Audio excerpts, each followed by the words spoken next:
Assalamualaikum warahmatullahi wabarakatuh. Kembali lagi bersama saya Aini Miu. Kali ini kita akan membahas tentang Permen Pan RBRI tentang materi pokok soal seleksi kompetensi bidang dengan CAT untuk seleksi CPNS tahun 2019. Di sini terdapat kisi-kisi bagaimana nanti mengerjakan SKB CPNS tahun 2020 ini. Nah, ini dikeluarkan tanggal 10 Agustus 2020 ya, barusan kemarin. Nah, di sini nanti kita akan fokus membahas tentang kisi-kisi CPNS yang perawat, mulai dari perawat pertama, perawat pemula sampai perawat terampil. Kita cari ya di search, kemudian kita ketik perawat.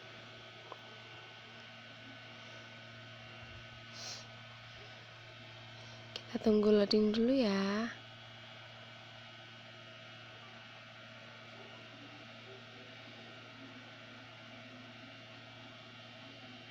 Ya, nggak mau loading. Cari ini banyak nih, ada 74 lembar dari berbagai bidang. Mulai dari administrasi, analis kebijakan, kepegawaian. Banyak di sini, semuanya ada. Langsung kita scroll ke bawah. Masih tentang pengelolaan produksi.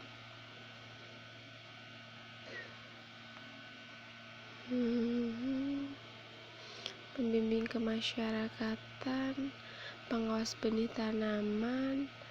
Banyak sih ini.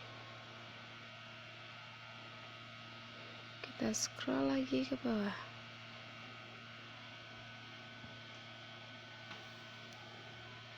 Penyuluh keluarga berencana, penyuluh kesehatan masyarakat, penyuluh narkoba, perikanan. Banyak ya, semuanya ada di sini sesuai dengan bidang kalian masing-masing. Tapi kali ini dia kita akan membahas tentang bagian perawat.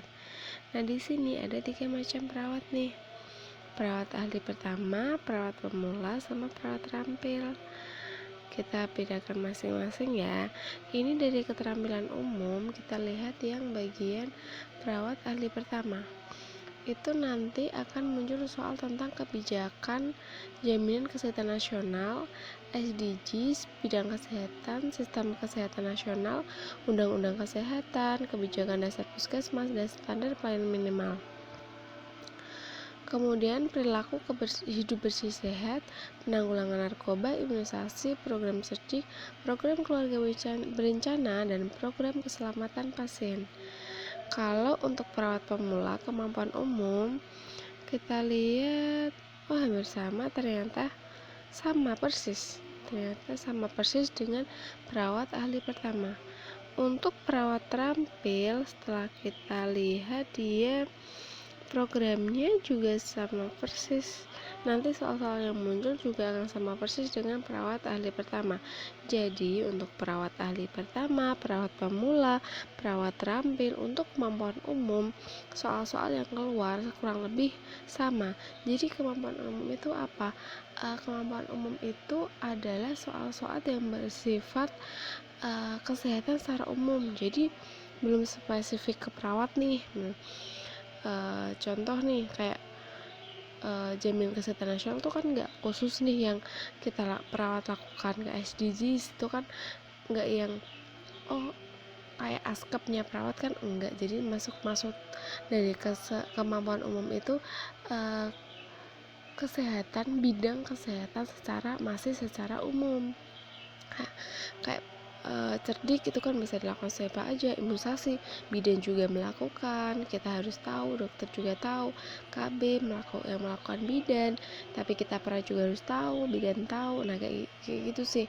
Jadi kemampuan secara umum itu adalah bidang kesehatan secara umum. Jadi tenaga kesehatan yang lain itu juga tahu tentang ini gitu.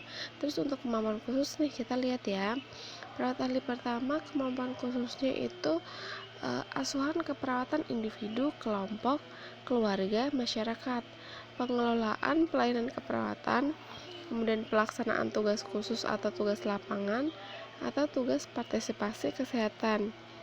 Kita lihat yang perawat pemula kemampuan khususnya sama juga, sama persis. Untuk perawat terampil sama persis. Jadi semua bidang perawat sama. Untuk kemampuan khusus tadi nih, kalau yang kemampuan umum kan dia masih bidang kesehatan secara umum nih. Nah, untuk kemampuan khusus yang dilakukan perawat, soal asuhan keperawatan itu kan hanya perawat yang melakukan, mulai dari asuhan keperawatan individu, keluarga, kelompok, masyarakat, kemudian pengelolaan pelayanan keperawatan. Nah, ini banyak kan. Terus pelaksanaan tugas khusus, tugas lapangan, dan partisipasi kesehatan.